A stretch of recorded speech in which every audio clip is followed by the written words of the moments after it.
Oscar Pistorius, the single biggest social media story in South African history.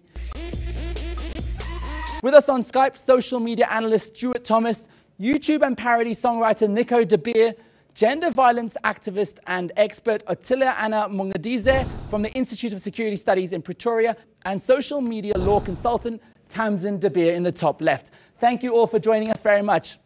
Stuart, let me start by asking you, how has this trial changed the way South Africans look at social media? We need to think about the fact that the story broke on social media first. It's probably the first real South African story, big South African story to break on social media. We first learned that Oscar had shot Reva, or that there'd been a shooting at Oscar Pistorius' residence, most of us from a tweet by Aki Anastasio of Radio 702. And then things really started to kick into gear during the bail hearing, when social media was the only way any of us really had any access to what was happening in the court. South Africans were hungry for information, and the only place they could find it was online. But it seems that this story wasn't just big in South Africa, but around the world. If we look at this graph, over 30% of chatter around the Oscar Pistorius trial wasn't here in South Africa, but it was actually in the United States. And as you said, many of the journalists in South Africa, our own Karen Moore being an example, saw their Twitter followings raise exponentially overnight as people were looking for more information, the things that weren't happening inside the court, the little bits of information. Tamsin, in the UK and around the world, there's very strict rules and regulations that only accredited journalists can tweet from the courtrooms. Do you think that this trial has put South Africa's social media laws into the spotlight? In South Africa, we haven't had any such guidelines or rules. And I think that this court case has really highlighted exactly how to regulate the use of social media in the courtroom. Tweeting from court is nothing new, but it seems in this trial, Twitter hasn't just broadcast what's been happening in court, it's actually started to dictate some of the outcomes of the trial. That's absolutely right. We saw social media play a really interesting role in numerous times in the court case. Of course, we saw a YouTube clip of Oscar Pistorius shooting a gun at a fire array, being brought as evidence by the prosecution. We saw these WhatsApp messages between Oscar and Reva being read out in court. Also, in the coverage of the case, many of the images that were used of Reva Steenkamp came from her open Instagram profile. So we really are starting to see social media impact what's happening in the courtroom. The fact of the matter is this is great evidence. It's very difficult to get it deleted, and of course it's very difficult to argue with something that someone has put into the social media sphere themselves. We saw reference to a tweet by Oscar Pistorius where he had tweeted that he'd mistaken a washing machine for an intruder and gone into full combat mode. And we saw that reference in the courtroom. It's very difficult to argue against that because that is something that the person has put out into the social media sphere themselves. So it is good evidence, and it's evidence that we're starting to see increasingly being brought in court cases. This trial has gripped the hearts and minds of people around the world. Let's take this discussion overseas. Mira Tuba is a founding member of the Support for Oscar group that have been dubbed themselves the Pistorians. She's currently based in northern Germany and sent in this response. I would like to invite all those who criticize our Support for Oscar to have a look at, for example, our Support for Oscar blog. If they had a look, they would see that Oscar supporters are not vile or hateful people. We are compassionate and kind and caring, and we include Reva and her family and friends in our prayers and thoughts, just like we include Oscar and his family and friends. Okay, Otilia, back to you. The Pistorians are predominantly a group of women supporting Oscar Pistorius. Have we seen gender violence being addressed at this trial?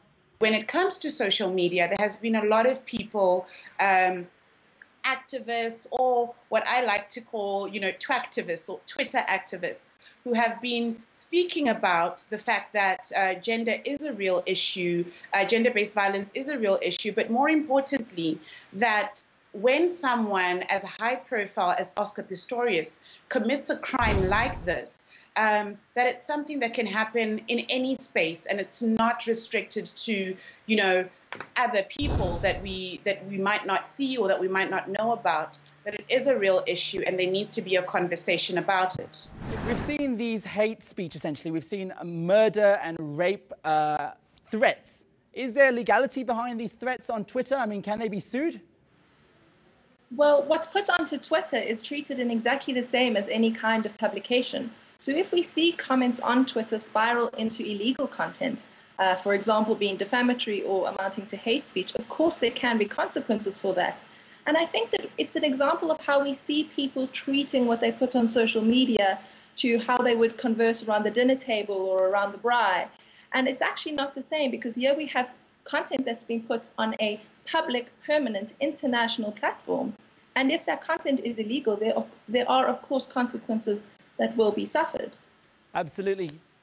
Of course, Twitter is not the only, and tweets are not the only contentious material we've seen. We've also seen parody songs and satire that's been written. We're going to play you one such clip produced by Nico de Beer. My name is Barry Roo, and let me put it to you. If you find yourself in trouble and you don't know what to do, forget the other advocates, they don't have a clue. The state can argue cricket bat, I'll prove it's a shoe. Nico, a woman died that night. Do you believe this song is appropriate? Do you think it's respectful to her or her family? I basically just try and see the lighter side of life, and I mean, I didn't mean any disrespect to anyone. It's merely, I guess, my way of expressing my opinion on the whole trial. What sort of reaction have you had? What sort of comments have emerged online? Well, I mean, most people found it amusing. I haven't really received any negative comments from it. I think the only thing is, my mother was quite concerned that it'll get me into trouble. Let me bring it back to Stuart. Stuart, do you think satire has its place in a murder trial like this? It's quite a difficult line to tread. You can satire elements of the trial. You can satire.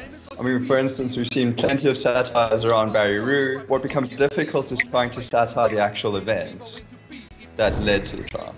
Attila, you're obviously going through a lot of work to show how serious gender-based violence is. Is this sort of song going against all the hard work that you're doing? There is a fine line sometimes in terms of what can be joked about and how that can be joked about.